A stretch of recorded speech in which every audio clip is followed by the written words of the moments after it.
सुमित्रानंदन पंत हिंदी साहित्य के छायावादी युग के प्रमुख कवियों में से एक हैं। इनका जन्म उत्तरांचल के अल्मोड़ा ज़िले में कौसानी गांव में सन 1900 ईस्वी में हुआ था। इनकी प्रारंभिक शिक्षा अल्मोड़ा में ही हुई थी। 1918 में वे अपने मंझले भाई के साथ काशी आ गए और क्वींस कॉलेज में पढ़ने लगे। 1921 में असहयोग आंदोलन के दौरान महात्मा गांधी द्वारा भारतीयों से अंग्रेजी विश्वविद्यालय, न्यायालय एवं अन्य सरकारी कार्यालयों का बहिष्कार करने के आह्वान पर उन्होंने महाविद्यालय छोड़ दिया और घर पर ही हिंदी, संस्कृत, बांग्ला और अंग्रेजी भाषा साहित्य का अध्ययन करने लगे। उनकी मृत्यु 28 दिसंबर 1977 को हुई थी। 1926-27 में उनका प्रसिद्ध काव्य संकलन पल्लव प्रकाशित हुआ। सुमित्रानंदन पंत की कुछ अन्य काव्य कृतियाँ हैं: ग्रंथि, गुंजन, गाम्या, युगांत, स्वर्ण किरण, स्वर्णधूलि, कला और बूढ़ा चांद, लोकायतम, चिदंबरा, सत्यकाम आदि। उन्हें पद्म विभूषण, ज्ञानपीठ, साहित्य अकादमी तथा सोवियत लैंड नेहरू पुरस्कार जैसे उच्च श्रेणी के सम्मानों से अलंकृत किया गया है। उनके अंतिम चरण की कविताओं में प्रगतिवाद की विचारशीलता के भावों की अभिव्यक्ति के लिए सटीक शब्दों के चयन के कारण उन्हें शब्द शिल्पी कवि भी कहा जाता है। फैली खेतों में दूर तलक मखमल की कोमल हरियाली, लिपटी जिसमें रवि की किरणें चांदी की सी उजली जाली। तिनकों के हरे हरे तन पर हील हरित रुधिर है रहा झलक, श्यामल भूतल पर झुका हुआ नभ का चीर निर्मल नीर फलक। कवि ने हरी भरी धरती के प्राकृतिक सौंदर्य का बड़ा ही मनोरम चित्रण किया है। गांव में चारों तरफ हरियाली फैली हुई है और जब सुबह सुबह इस पर ओस की बूंदें गिरती है और सूर्योदय के बाद जब सूर्य की किरणें इन बूंदों पर पड़ती है तो सारा वातावरण झिलमिल झिलमिल चमक उठता है। ऐसा प्रतीत होता है कि खेत की हरियाली के ऊपर चांदी की एक चादर बिछी हुई है। नए उगे हुए पत्तों पर सूरज की किरणें पड़ती है तो ऐसा लगता है मानो सूरज की किरणें उनके आर पार चली जा रही है और उनके अंदर स्थित हरे रंग का खून स्पष्ट दिखाई दे रहा है। जब हम दूर से इस वातावरण को निहारने लगते हैं तो हमें ऐसा प्रतीत होता है कि नीले रंग का आकाश झुककर खेतों की हरियाली के ऊपर अपना आंचल बिछा रहा है। रोमांचित सी लगती वसुधा आई जौ गेहूं में बाली, अरहर सनई की सोने की किंकिनियां हैं शोभाशाली। उड़ती भीनी तैलाक गंध, फूली सरसों पीली पीली, लो हरित धरा से झांक रही नीलम की कली तीसी नीली। कवि ने फसलों से लदी हुई धरती की सुंदरता का वर्णन बड़े ही रोमांचक ढंग से किया है। खेतों में जौ और गेहूं की फसल उगने से धरती बहुत ही रोमांचित लग रही है।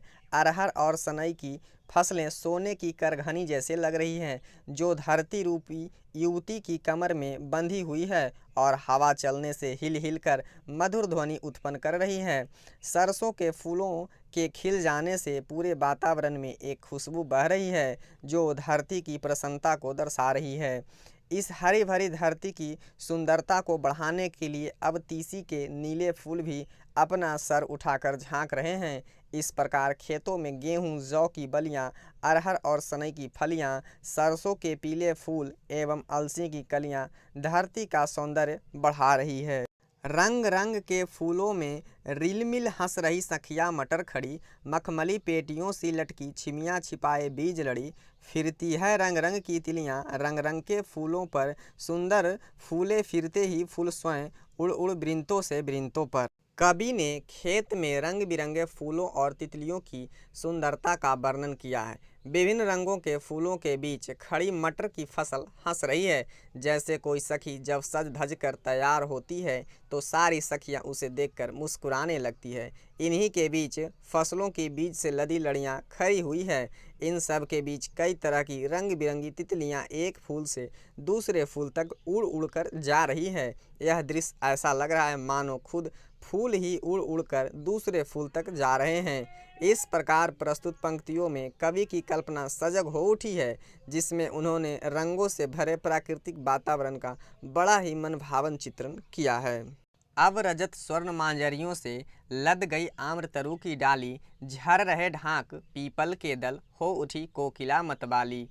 महके कटहल मुकुलित जामुन जंगल में झरवेली झूली, फले आड़ू नीमू दाडिम, आलू गोभी बैगन मूली। कवि कहता है कि आम के पेड़ों की डालियां सुनहरी और चांदनी रंग की आम की कलियों से लद चुकी है। पतझड़ के कारण ढाक और पीपल के पेड़ की पत्तियां झड़ रही है। इन सब से कोयल मतवाली होकर मधुर संगीत सुना रही है। पूरे वातावरण में कटहल की महक को महसूस किया जा सकता है और आधे पके आधे कच्चे जामुन तो देखने ही बनते हैं। झरवेरी बेरों से लद चुकी है। खेतों में कई तरह के फल एवं सब्जियां उग चुकी है, जैसे आलू, नींबू, अनार, गोभी, बैगन, मूली इत्यादि।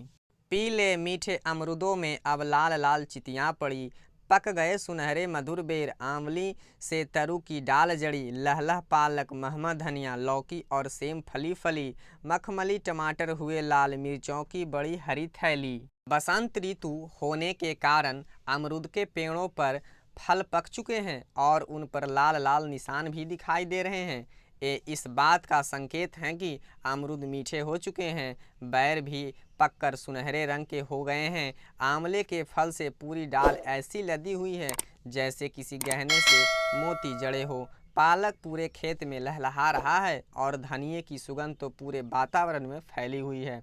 लौकी और सेम की लताएं पूरे खेतों में फैल गई हैं। टमाटर पककर लाल हो चुके हैं, मानो जैसे जमीन पर मखमल बिछा हो। पेड़ों पर लगी हरी मिर्चों के गुच्छे किसी बड़ी हरी थैली की तरह लग रहे हैं।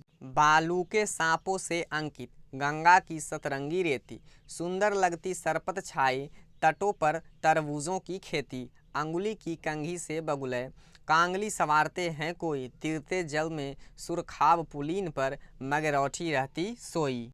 कविता की प्रस्तुत पंक्तियों में गंगा तट के सौंदर्य का वर्णन किया गया है।